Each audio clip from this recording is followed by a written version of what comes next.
Hey, what's up, everybody? Welcome back to the channel. I hope you all had a great weekend. I hope you all were able to somewhat survive the OPEX volatility that we had last week, especially with all the red folder events and all the other things that kind of came along with it.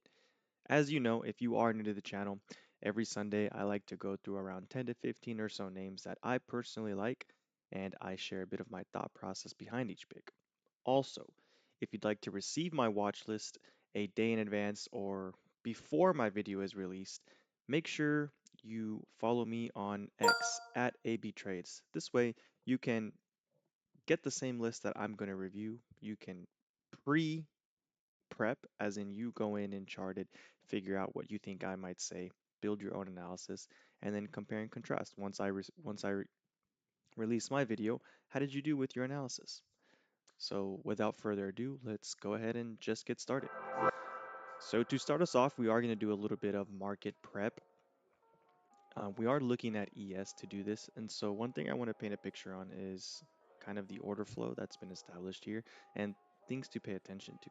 So when I'm taking into account this 4 hour, we do have pretty clean structure of lower highs, lower lows, lower highs, lower lows, right?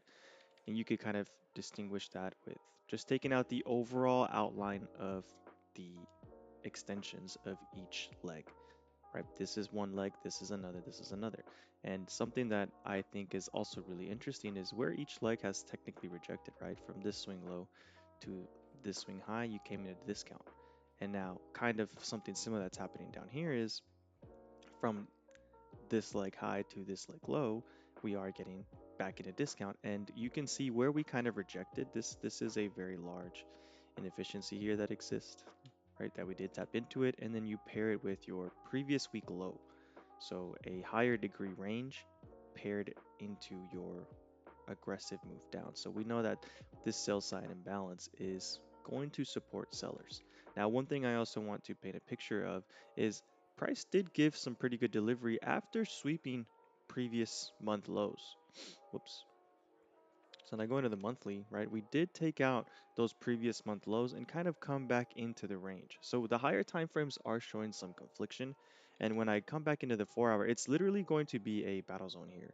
And my approach would be this. If we respect 6575, 6593, because this is the last little 4 hour range low before you found buyers and then you broke down. Now you're back into this zone, and I believe if this was going to become a flip zone, you should have, in theory, kind of done this, right? Similar to how you kind of were rejecting here at one point, you now displaced through that and you've kind of recreated this demand into another nice refined demand over here because you did it with displacement. Now, the only thing is we have conflict above with this potentially being the discounted zone of the hourlies to potentially establish a lower high to go lower, right?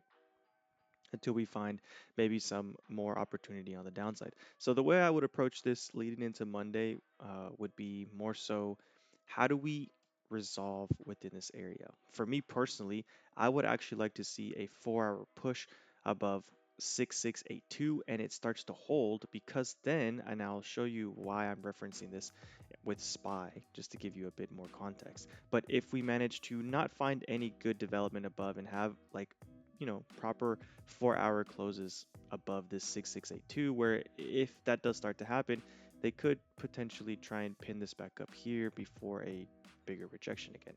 Now, if we don't manage to climb, because we know that there is confliction versus confliction, we have our sell side imbalance versus our buy side imbalance.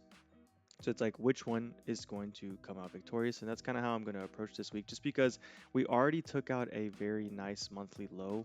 And so I don't want to short near the lows when a higher external was taken. So it's more of a precaution for me, because that's where you can usually get some good reversals, is when you get those broadening lows off of weeklies and monthlies as well. And so if we manage to lose the 6575, which is this really nice OB here, and you can see how well established buyers were down here, then I would ultimately then flip short for like another day or two to continue the overall sequence, right? From lower high, lower low, lower high, lower low, lower high, do we get another lower low? So for me, my boundary is how it is 4 hour. The 4 hour is going to be my bread and butter for futures open today, Monday and Tuesday. It's like, can we defend this little established zone to see if the development wants to work higher? And if not, then it pretty much paints the picture, and we can pretty much figure out that, oh, we're still not done taking out a lot of the liquidity over here, right? So if and when that happens, the next objective for me would be down here.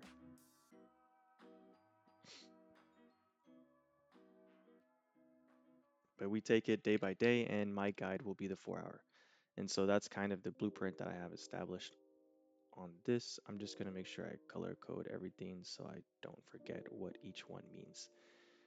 And then going into SPY, the reason why I want to show you this as well is because you can see how aggressive we rejected that previous week low, right? Also paired with your previous day 50%.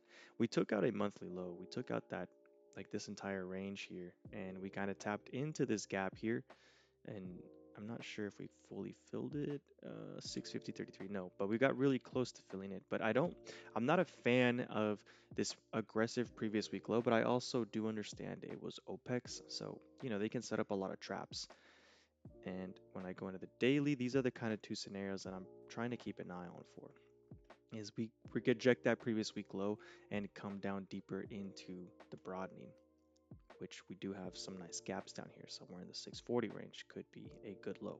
Or we have relative equal highs, 675.56, 675.66. So we have a really nice zone where price can potentially magnet if they do find reversals. Now for me, again, it would have to come back to this little area here. If we cannot find any acceptance above this range of 665 and 662, where the development looks like it's going to favor buyers, then I would probably account for the scenario in yellow. Now we are at a really nice broadening low from another gap fill down here after taking out all of these really clean lows from the monthly perspective. So there is potential where this could unwind back to taking out these relative equal highs up at 675, right? So these are kind of the two scenarios. It really just for me depends on how we develop above that 665 and 662. So does the context of price favor buyers, or does it continue to reject? And if ultimately it does, then I would assume we take another final sweep, where I do think somewhere down here in the 643, 640 range, we can get some pretty strong and nice reversals. At the current moment, order flow on the hourlies is order flow on the daily and weekly is technically pointing down, but we did take those monthly lows, and there is some potential signs on the 4 hour. So if there's going to be any bounces, it could be the start of this week. That's kind of my market analysis. I did take about 10 minutes there, so hopefully you made some good notes and annotated the things you needed to annotate. All right, so starting off on the list is CMG. Whoops, what the hell? My bad, y'all. And the reason I like CMG is because we're respecting a really nice gap paired with price delivery. So you have this little zone here that I am really fond of, because every time we've come down into it, we've accepted it really nicely. And I do like the aggressive 4 because it provides a nice reference point for price to kind of come back in and stabilize and potentially trade higher. So my bias on CMG is to the upside due to how well we've been defending this. We have a nice gap, aggressive displacement that has held now on multiple iterations. And so I think this is kind of absorbing buyers and sellers to expand us higher into like 32, 33, and maybe even attempt to deliver into the gap, right? But yeah, really nice displacement here. For me, this looks like it's still kind of in a range, but if it's going to be a MMBM, we're looking for buy side, I think this is how price eventually starts to develop for that. Next up on the list is Starbucks. And the reason I like this one is because this just has some really nice characteristics of your Wyckoff, right? You had a really nice consolidation period where you were just hunting your sell side. And on this third delivery down, it was actually a previous month low sweep, but look at how you poke under and immediately come back. And you create a really nice broadening inversion here because it was also paired with a monthly low sweep. And I know I still haven't done the video, but remember, y'all, when you take out a aggressive external and immediately deliver back into the range before, like, even the structure still doesn't even change down here, but look at how clean that inversion is. So you aggressive delivery into a month low sweep, which is also technically your spring here in this Wyckoff potential, and then you displace back up to the upside. So you create a really nice inversion off the Browning lows, and an entry here from 80 would have taken you all the way to 89 versus waiting for this to develop and then the retracement, because now you have a nice monthly low sweep with new highs. So range low to range high. Now you have a good form of potential higher low to see if Starbucks wants to expand further into like 89 plus. So I really like this Wyckoff model. It looks really, really good. Uh, you also have to understand that if we do fall under like I would say 83.40, there's still one potential like aggressive move before you could potentially go. So these are kind of the two scenarios that I would keep an eye on for. But I love the overall development from a higher time frame standpoint. And you guys probably noticed that the 4 hour is like my favorite time frame to be on. It's just so clean. Dollar Tree, uh, assuming XLP, has that strength. I like how this is looking from a weekly perspective. The only thing is you do have conflict. Now, I would personally really like to see if, whoa, what did I just do? There you go. I would really like to see how this weekly continues to defend. I mean, you got a previous week low sweep that pushed you back into the range of last week's low. Now, we do have some good support here on the weekly around the 96s, 95s. So the question is, are they going to establish a really clean set of LRLR before, or do we get this like sweep here? But I really like how it's developing. For me, the confirmation to the upside would be reclaiming that 104 because we still have this gap up here to kind of finish out. And with XLP showing some nice strength on Friday, there could be some rotations if the market continues to show weakness. Otherwise, we reject here, and I would like to see how price develops on one of those weekly sweeps before a reversal. Next up on the list is ticker Apple, and I really like Apple. There you go. Because of the underlying strength that this showed. And something that I also kind of marked out earlier was how long each range before the manipulation takes and you aggressively move up. This one was around 29, 30 days, 25, 22. Well, actually, now it's 24. So a lot of these aggressive range sweeps, and you can see here too with the little inverse Wyckoff, a lot of them kind of establish some really good bottoms to pay attention to. And we did go for this range sweep here, zooming into the 4 hour. Once again, you have another little aggressive delivery back, but you could still progress down here and still find support due to the underlying gaps and your previous hourly breakers. So for me, what I'm watching Apple is how well can we continue to defend this range? Because ultimately, I do think this can start to trade up back up into the 280 pluses. And something we can also take into account is when we go into the 4 hour, we can identify any previous manipulation. So for me, it would be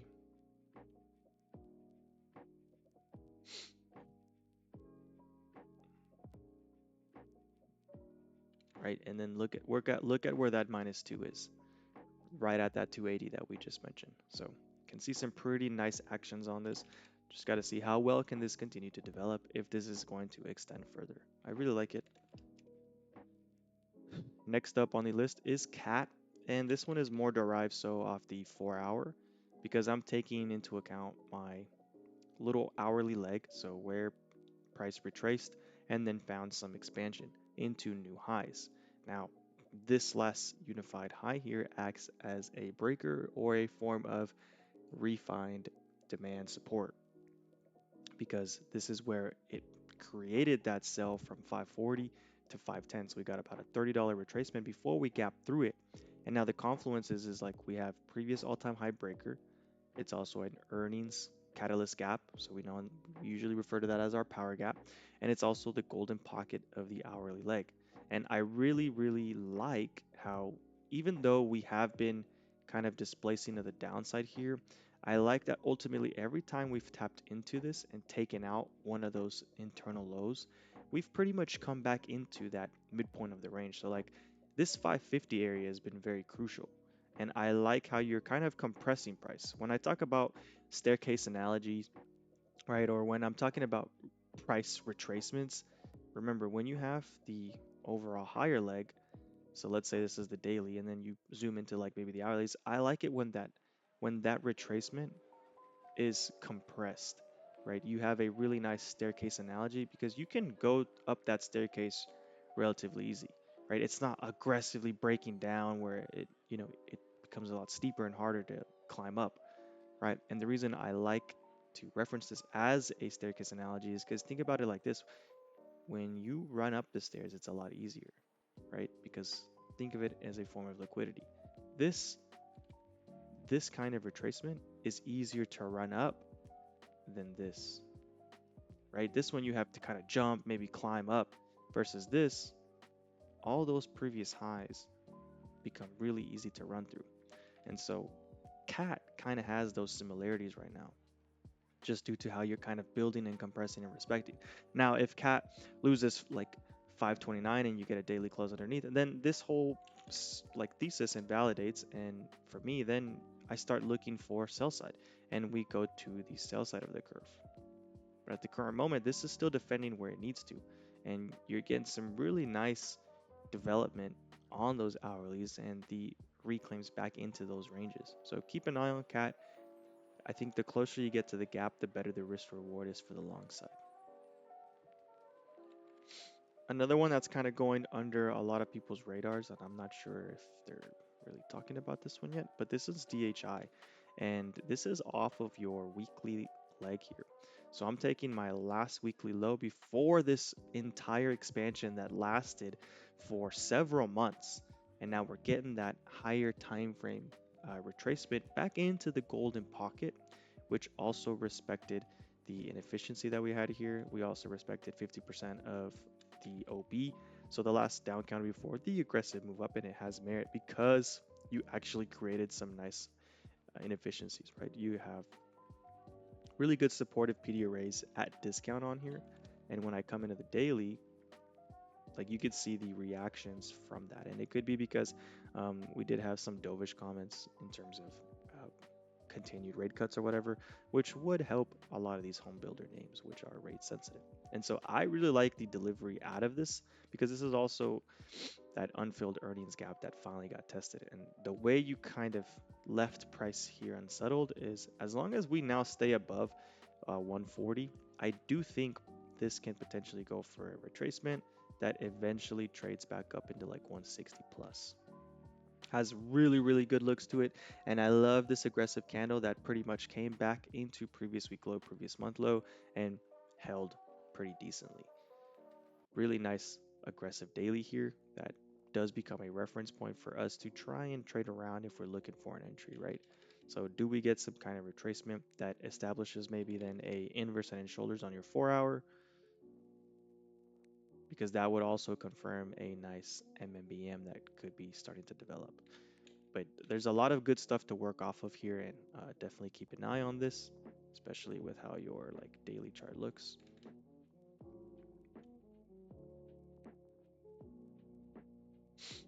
Looks really, really nice. This is probably one of my more favorite charts headed into this week. Another one is ABBV. I really like this one because healthcare is still holding up really nicely, and I like the consolidation into manipulative lows off of a gap that then recovers aggressively. And from a strap perspective, this one is actually threatening outside month. So we took out our previous month low, we've reclaimed our previous month 50%, and based off of the 50% rule, once you take out a previous lower high and then counter into the previous 50% of that candle, there is a potentially strong probability that you take out the other end. So we took out last month's low, aggressively push back into that previous monthly candle's 50%, and we can go in and do it together here, right? Come in, oops, sorry, it's still on the other, and we drag this out so you can see, right? So this is the previous monthly 50% of October. We've pretty much reclaimed 230, and now after that monthly low sweep, it does set up the potential to aggressively displace back into new highs. So definitely keep an eye on this one. I personally would like maybe some kind of XLV slowdown where you get a really nice like higher low here because all the characteristics are there to establish. Where's my discount? There it is. So for me, this would be really, really nice if market does show some potential upside. Maybe XLV gets some slowdown. You get a nice wick here. Otherwise, if not, then this is just going to. I really do think this just trades into that outside month potential. So if you can find entries on the lower end of the range, because ABV does like to trade like that. It does like to trade in ranges, and it usually opens up lower to where it closed. So if you can get those lower end, accumulate maybe like a month out and target that 245. But this is also one of my more favorite charts just because of what price did, right? You got those really clean manipulation lows down here off of the higher degree power of three. Manipulation lows were created off of a gap. And then look at the delivery out of this. So to me, this kind of just confirms that buyers want that previous month high. And so I definitely think it's one to keep an eye on for that 245 sweep. Another one that I really like, and this one is just based off of the structure change. So like let's zoom into the 4 hour. Oh, sorry, the daily. I was already on there. And I really like just how, right, structure will structure, guys. You get exhaustion lows, so it's like lower lows, lower highs, lower lows, lower highs, lower lows, lower highs, and then you find exhaustion lows down here that then counter because of really nice earnings, and now you have a breaker paired with a powerful earnings catalyst gap that obviously found a plethora of buyers, and how price has kind of come back into that discount. And look at the reaction, right? Look at how well you supported that. And so now you have really good delivery out of that discounted zone. So for me, it would be like, if this is going to be true and these unfilled orders do push price into that new cycle, I would like to see this trade back into the 80s. ALC has potential to now change its narrative from lows to new highs to that higher low to potentially higher highs. And next on the list is RKT. I'm a huge fan of this chart because of how well it's been holding. Once again, look at this aggressive displacement into new 52-week lows, and then look at how price counters. So we now established a nice inversion, and look at how well that inversion has held on each attempt. And not only that, but if this is going to be that 4 hour structure, you have this lows, retrace into lower high, lower lows, you change it. So when I drag this out, look at how clean that structural changes. Lower highs, lower lows, higher highs, right? So now I'm keeping an eye on RKT to see if this here continues to defend, right? It will invalidate for me under 15.7, but if this continues to defend here, I would like to see it try to attempt into that gap in the high 18s, low 19s. Really good development. It's still in its early stages of that MMBM curve, and I would like to see if we can hunt into that gap now. RCL is another one, and this one is more just off of like the potential development that could happen, and it's based off the daily after a previous month low sweep. So coming back into this, like look, And I'll even show you something else too. And this one might actually like be very appealing to you. So we are actually at a monthly discount here into a really nice monthly inefficiency that hasn't been cleaned up since May. And now we got a really nice delivery down. Price is starting to kind of respect where it needs to. Now that doesn't mean, oh, just because we tapped into that discount doesn't mean we can't go lower, right? Because we do have weekly aggression, monthly aggression, daily aggression that has kind of developed this lower. And who's to say that we can't tap into the 220s, 240s. But overall, in between where RCL is here and the next 20 or 30 or so, I am keeping an eye on this to see if this is going to be that monthly high or low. Look at the range. Monthly order flow is still up, and we're at monthly discount, which means if we're going to be monthly participants, this definitely has to be accounted for with like 3+ months, right? So then when I go into the daily and I look a little bit more in detail onto this, right? Gap down into new monthly lows, and then you gap up above it with some pretty decent 4-hour candles here.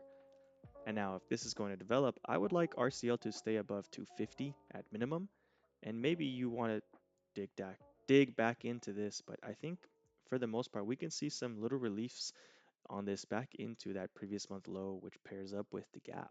So can we see like a $10 push from here off of this range? Obviously, you want to get a good little entry off the 4-hour, but as long as you respect 250, then this could show those early signs or could be early indications of a potential pop coming up. And finally on my list is MCD. Reason it's on here is because look at this weekly buildup. Look at this crazy nonsense. And when I go into the monthly, right, look at the monthly compression. Look at the quarter compression. McDonald's is in a triple inside quarter, which means we should definitely be grabbing some like maybe June calls or something that can account for 9 months worth of price. I don't know why I said it like that. And when you go on the month, inside on the month, look at the 2 week. Look at this crazy compression, y'all. So with this kind of delivery, I think McDonald's is setting up for a huge breakout. It could be some kind of news pending, but like you've been stuck in this range for 9 months. And a lot of the times that context is like, how did price get in there? It will likely trade out the same way it traded in, right? So when I'm looking at McDonald's, there's a good chance, right? You came from the down up, you trade out down up. Now there's also a potential where this becomes LRLR. So like this can trade either or any in any real direction in my personal opinion.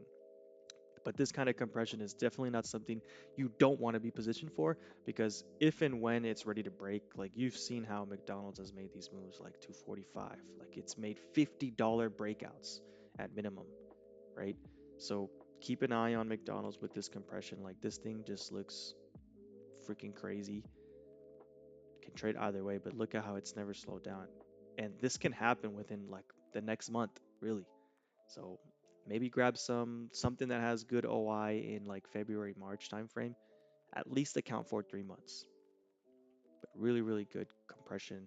And after this sweep here, you kind of just been holding. And I do think maybe it wants to attempt like back into the 330s, 340s. So yeah, that pretty much concludes my watch list. As always, I do these videos for you guys. Hopefully you learned something when I do them. This week's watch list was a little bit smaller there, but I'm trying to find quality names with quality setups and not overwhelm you or overload you with a bunch of the names that you see a lot regularly, like your Teslas, Nvidias, and stuff. Like I want to find things that look appealing to me and the setups that I trade. So all I ask for you is to support the channel by subscribing. Let's hopefully get this account to 5,000 subscribers within, the year's end, if not early next year. And as always, leave a like, some comments, feedback if you have any. Share my page with all your friends and family. And if you enjoyed this, I'll see you next week. Peace.